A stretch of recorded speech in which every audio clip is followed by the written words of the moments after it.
একটা কথা আবৃত্তি।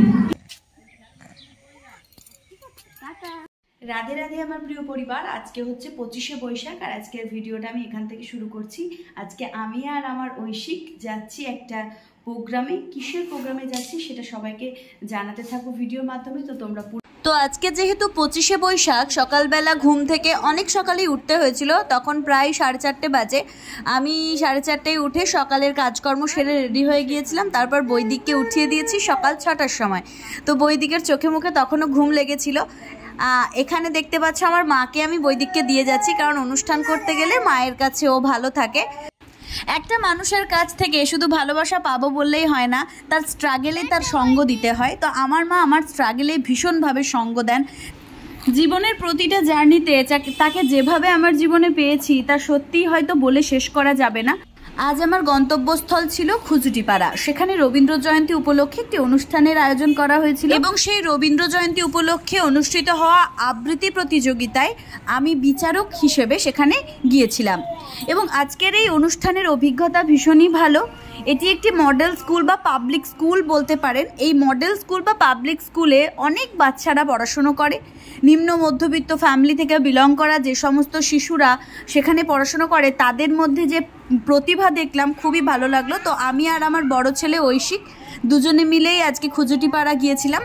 প্রতিযোগিতাটা স্কুলে হয়নি, প্রতিযোগিতা হয়েছিল গ্রাম পঞ্চায়েতে, অর্থাৎ খুজুটিপাড়া পঞ্চায়েতে। এই যে তোমরা দেখতেই পাচ্ছ আমি পৌঁছে গেছি প্রায়। অনুষ্ঠানের যাবতীয় যা কিছু সমস্তটাই আয়োজন করেছিলেন আমাদের মাস্টারমশাই। ছোটবেলায় এই মাস্টারমশাইয়ের কাছেই আমি নিজে টিউশন পড়তাম। আজকে অনুষ্ঠানে আসার পর একটা অন্যরকম অভিজ্ঞতা হলো। সেটা হচ্ছে যে মাস্টারের কাছে আমি টিউশন পড়তাম সেই মাস্টারমশাই আমাকে আজ সবার সামনে নিজে ম্যাম বলে ডাকতেন। তো এটা প্রায় কয়েক বছর, অর্থাৎ প্রায় 15 বছর আগেকার ঘটনা। আর আজকে হচ্ছে আজকের দিনে। তো এই 15 বছরের মধ্যে যে পরিবর্তনটা আমি লক্ষ্য করলাম নিজের জীবনে, সেটা খুবই আনন্দদায়ক আমার জন্য। কারণ সত্যিই তো যে মাস্টারমশাইয়ের কাছে আমি নিজে পড়াশোনা করেছি তিনি আজ আমায় ম্যাম বলে ডাকলেন, এটা তো অত্যন্ত গর্বের। আবৃত্তি প্রতিযোগিতাটা যেহেতু পঞ্চায়েতের দ্বিতলে হচ্ছিল, তো আমরা সবাই মিলে পঞ্চায়েতের দ্বিতলে চলে গেলাম। সেখানেই অনুষ্ঠানটা অনুষ্ঠিত হবে এবং সেখানে গিয়ে এত বাচ্চাদেরকে দেখলাম, এত বাচ্চাদের গার্জিয়ানদের দেখলাম।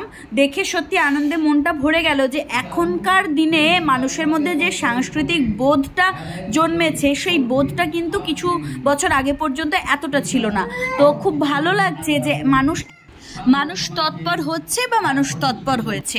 এইভাবেই আমাদের দেশ, আমাদের রাজ্য এবং রাজ্যের জেলার প্রতিটি কোনায় কোনায় সংস্কৃতি প্রেমী মানুষজনের জন্ম হোক, সংস্কৃতি প্রেমী মানুষজনের নতুন নতুন কিছু উদ্ভাবনী শক্তি দ্বারা তারা সমাজের বুকে এমন কিছু সৃষ্টি রেখে যাক যেগুলো দ্বারা আগামী প্রজন্ম উদ্ভাসিত হবে এবং অনুপ্রাণিত হবেন। তো আজকের এই অনুষ্ঠানে বিচারকের আসনে বসার পর যে অভিজ্ঞতা হলো, তো মনে হয়েছে যে বাচ্চাদেরকে নাচ গানের পাশাপাশি আবৃত্তি শেখানোর দরকার রয়েছে।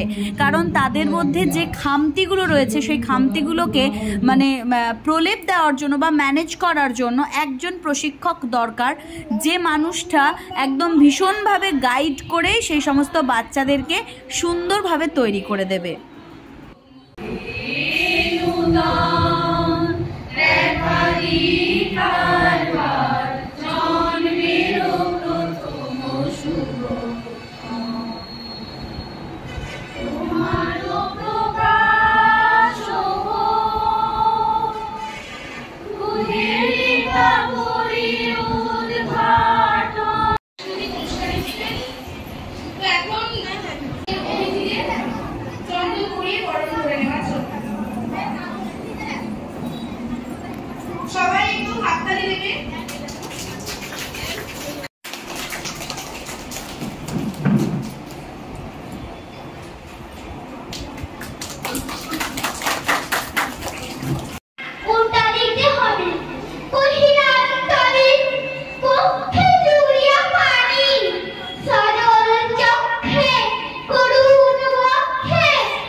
দিলেন যারা ভিখারি রে স্বর্ণ হয়ে এলো ফিরে, তখন কাটি চোখের জলে দুটি নয়ন করে, তোমায় কেন দিলেন আমার সকল শূন্য করে। নমস্কার।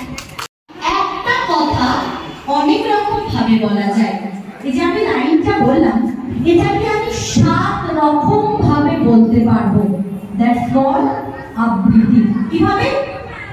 একটা কথা অনেক রকম ভাবে বলা যায়। একটা কথা অনেক রকম ভাবে বলা যায়। একটা কথা অনেক রকম ভাবে বলা যায়। একটা কথা অনেক রকম ভাবে বলা যায়। একটা কথা অনেক রকম ভাবে বলা যায়।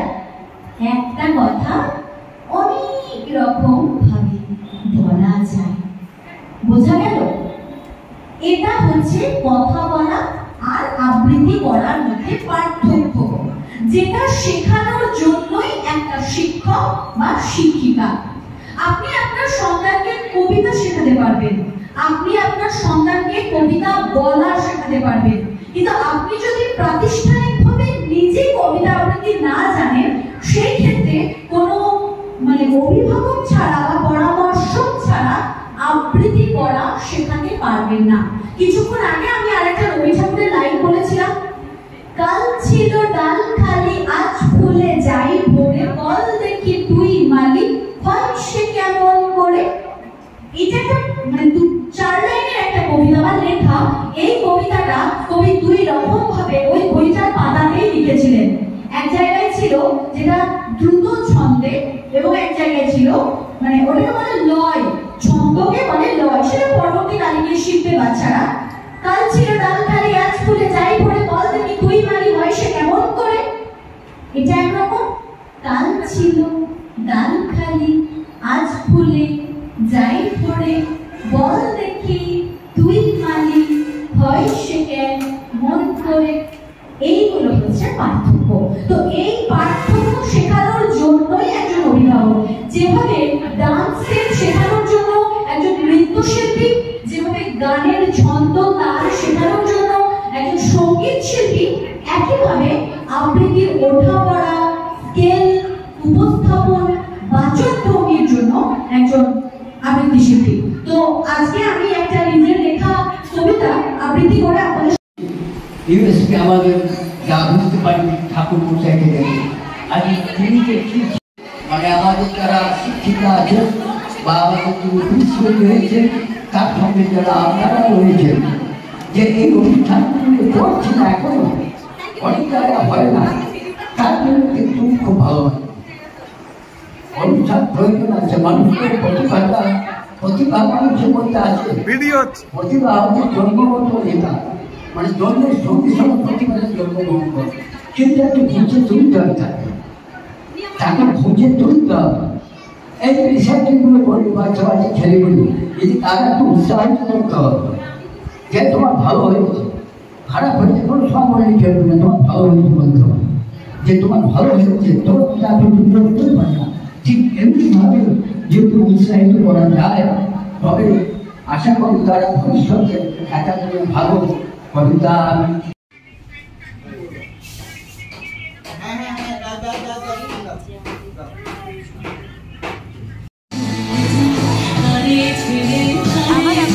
অনুষ্ঠান শেষ হতে প্রায় 10:30-11টা বেজে গিয়েছিল। তারপর আমি বাড়ি ফিরে এসেছিলাম, কারণ বাড়িতে বৈদিক ছিল, আমার জন্য কান্নাকাটি করছিল।